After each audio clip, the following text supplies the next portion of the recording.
Já nejsem zloděj. Já jsem nikdy žádný úplatek nevzal, protože jsem to nepotřeboval. Ne, není to vůbec pro mě práce.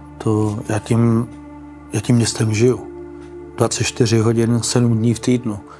Prostě dělám to protože to miluju. Někdy jsem emotivní. Ale to jsem zkrátka já. Reagoval jsem jako blbec.